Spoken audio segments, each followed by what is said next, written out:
Alors, bonjour à tous, ici Christian Pomerleau, courtier hypothécaire commercial pour PMML et c'est la capsule du taux directeur avec toutes les explications du non-mouvement d'aujourd'hui. Alors, en ce 6 septembre 2023, la Banque du Canada a choisi le statu quo, donc le maintien du taux directeur à 5 %.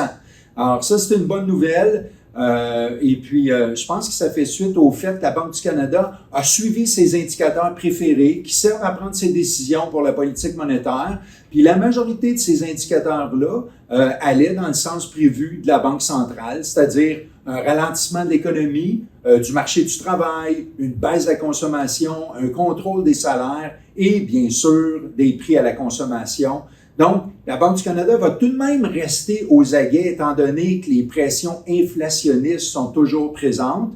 De plus, les impacts de la politique monétaire fonctionnent avec un grand décalage et on en voit les fruits de mois en mois. Pas tout le temps les fruits positifs, là, on peut en parler avec ceux qui renouvellent leur paiement hypothécaire.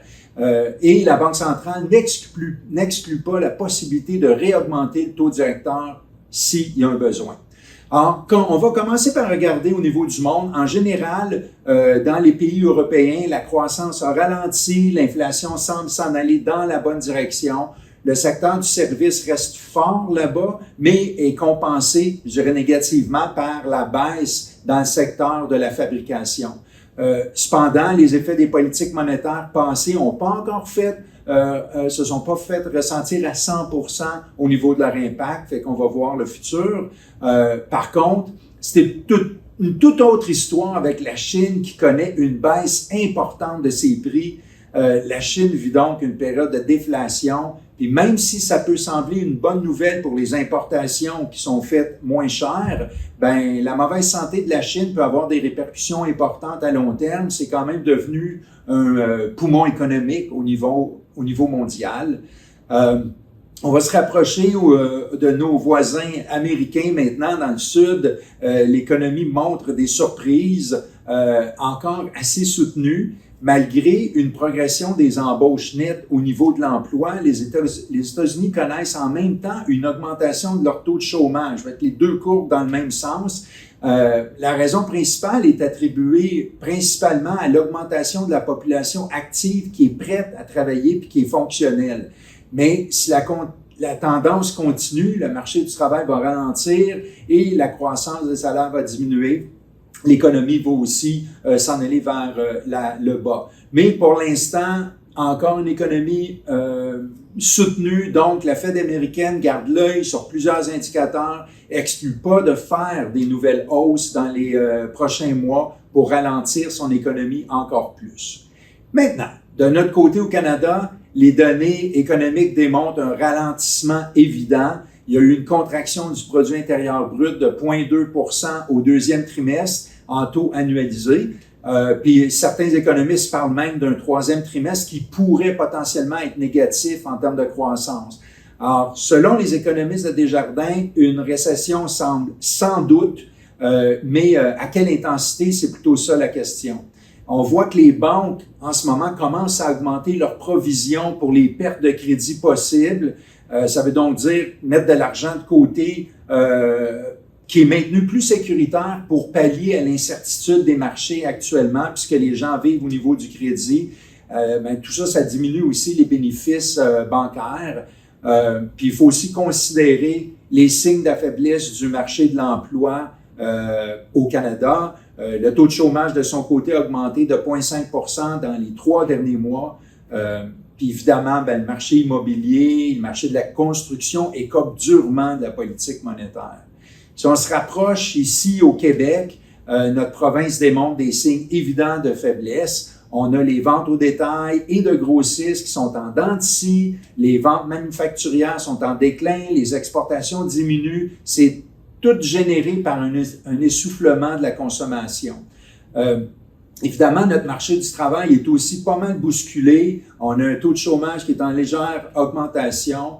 Fait que notre économie est clairement en contraction. Puis, on a reculé un petit peu plus rapidement que d'autres provinces. Puis, il y a des raisons pour ça. Premièrement, Le Québec, on profite pas de la force de l'industrie automobile qui a vraiment été solide dernièrement et certaines autres industries manufacturières.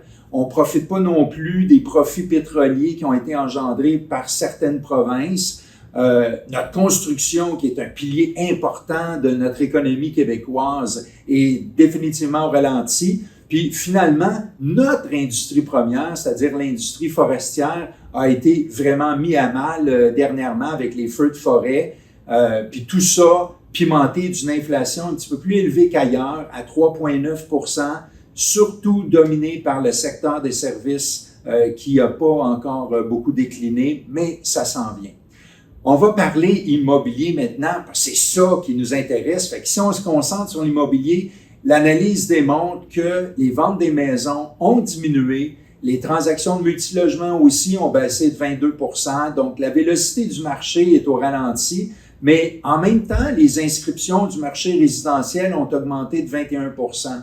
Fait à cause de ça, la grande question posée par les économistes de Desjardins, c'est de savoir est-ce que les inscriptions ont été faites par des vendeurs qui anticipent le marché ou bien par des vendeurs qui veulent ou qui doivent se débarrasser de leur propriété à cause des coûts d'emprunt qui ont explosé. Fait que c'est vraiment le futur qui va répondre à cette question-là. Si on regarde au niveau de la construction, évidemment, la construction résidentielle a aussi ralenti. Selon une étude, une enquête qui a été faite dernièrement de l'Association canadienne des constructeurs d'habitation, il y a 4 grands axes qui freinent la construction en ce moment. Il y a la rareté de la main-d'œuvre, qui est en fait toujours en dents de scie. Il y a le coût des matériaux. Même si les coûts se sont ajustés, ils restent encore relativement élevés. Puis évidemment, le coût de l'emprunt qui est faramineux, ça crée la plus grande incertitude chez les constructeurs qui doivent souvent attendre des mois avant de pouvoir fixer un taux puis de savoir que leur projet, il bougera plus tant que ça. Et dernièrement, il y a l'activité économique générale qui ralentit, la menace d'une récession aussi. Fait que tous ces éléments-là font en sorte que la construction, la mise en marché, l'abordabilité qui est tant recherchée par les gouvernements, ça prend le bord. En parlant de mise en chantier, ils ont diminué de 255 000 unités en juillet. De l'autre côté, la demande augmente, fait qu'il faudrait augmenter maintenant, dès maintenant, au moins 50% de production supplémentaire au niveau de la construction, juste pour rattraper l'effet des changements démographiques. Fait en ce moment, il y a comme une dualité entre, d'un côté, une récession potentielle qui plane, et de l'autre côté, un changement démographique avec une immigration croissante, un inventaire de logements qui est anémique, une population qui est en âge maintenant d'acheter leur première, voire leur deuxième maison. Fait que c'est un débalancement, mais il y a une chose qui est sûre, c'est que les deux scénarios sont catastrophiques pour le nouvel inventaire puis l'abordabilité. Puis, il faut des changements au niveau gouvernemental, il faudrait des changements au niveau municipal, la réglementation pour permettre la reprise d'une construction solide. Il faut que ça se fasse rapidement. Il faut comprendre que même avec un projet qui démarrait aujourd'hui, les logements vont être disponibles seulement dans 18 à 24 mois.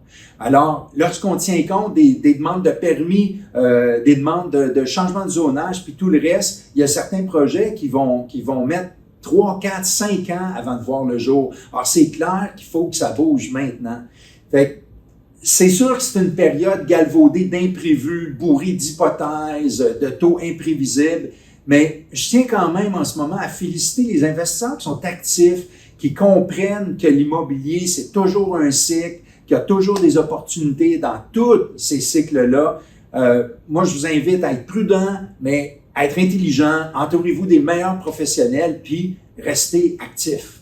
Alors, j'espère que cette mise à jour vous a plu. N'hésitez pas à me contacter pour discuter de tout genre de financement commercial, multilogement, du programme MPH Select, des programmes de plans de sortie que vous pourriez avoir. Je peux être joint au 514-826-2052 ou à mon courriel à christian.pomerleau@pmml.ca.